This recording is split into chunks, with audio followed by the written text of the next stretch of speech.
Express! And now, ABC Family presents special bonus footage from the Polar Express. What would you like for Christmas? I think the best Christmas present I ever got was not so much an individual thing. There was just the excitement of, because we did a thing where there was always an unwrapped thing under the tree.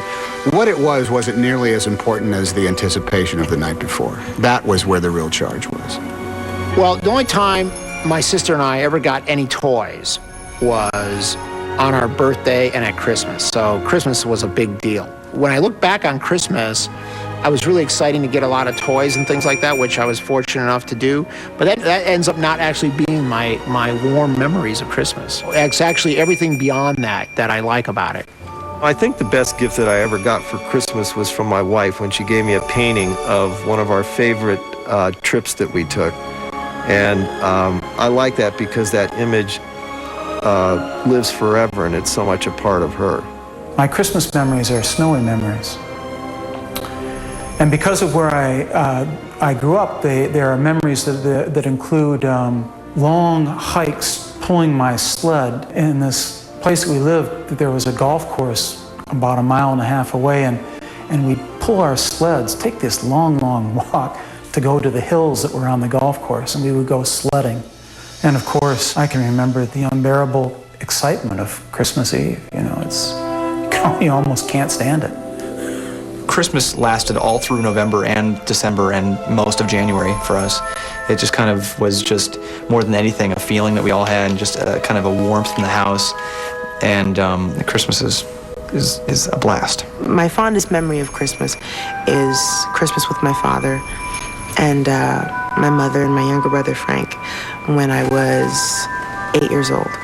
And it was just a beautiful Christmas. I went outside to stand on the balcony, and it started to snow. So all we could see was white, just this beautiful white over the sand, and then the ocean past it. And I'd never seen anything so beautiful in my life. And my father came out on the balcony with me, and he said, "Isn't that the most beautiful thing you've ever seen?" And I said, "Yes, it is." And I said, "Don't you think it's the most beautiful thing you've ever seen?" And he said, "Almost." And then he grabbed my chin, as if to say, "Not as beautiful as you, sweetie." So that's my favorite memory. The true spirit of Christmas lies in your heart. One thing about trains, it doesn't matter where they're going. What matters is deciding to get on. I want to believe. Well, thank you. You don't want to be bamboozled. You don't want to be led down to Primrose Path.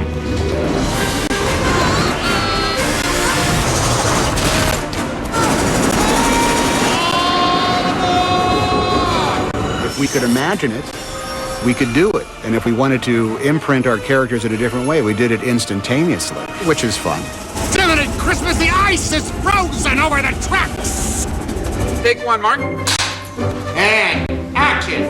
Your attention, please. Are there any Polar Express passengers in need of refreshment? When Tom first brought the project to Bob, it was with the idea that he would play the conductor. If I were you, I would think about climbing on board. With performance capture, you can create any character you want in the computer and have any performer perform that part. Am I right? And in sort of the tradition of the Wizard of Oz, where, this is sort of a dream, if you will. The characters that are on this journey with him are characters that are kind of memories from his real life. Yes, indeed. So, by way of sort of like Bob's insistence and my coming to an understanding of the reasons why to do it, I end up, I'm the boy himself. I believe. Although through many generations of computer artistry and what have you, I'm the father.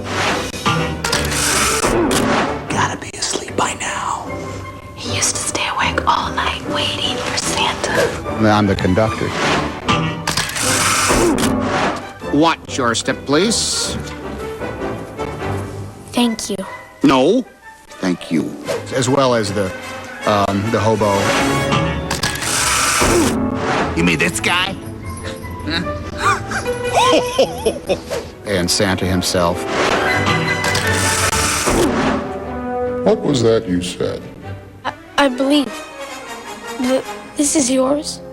Tom would have another actor stand in for him who didn't have any sensors on, so he was invisible, and he would do the lines with Tom, and then Tom would switch to the other, they would just change places, and then he would do the other characters. This is the Polar Express! The North Pole? Playing multiple characters was oddly enough liberating because I could, as one half of the scene, put things in that were odd or strange or specific. And then on the other side, if I was playing the other side of the scene, I would remember individual moments and could comment on them. Is this you?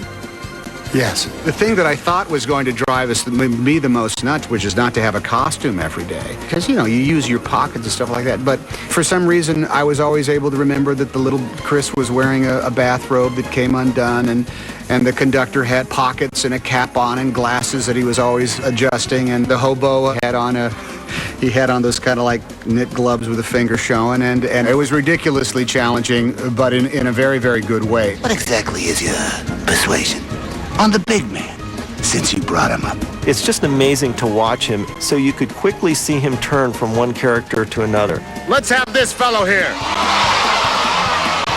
And he does it with such ease that it's wonderful to watch him pursue all these different roles in one movie because he has the ability and a gift to do it. And speaking of gifts, Seeing is believing. I've never been late before, and I certainly am not going to be late tonight. Well, you coming?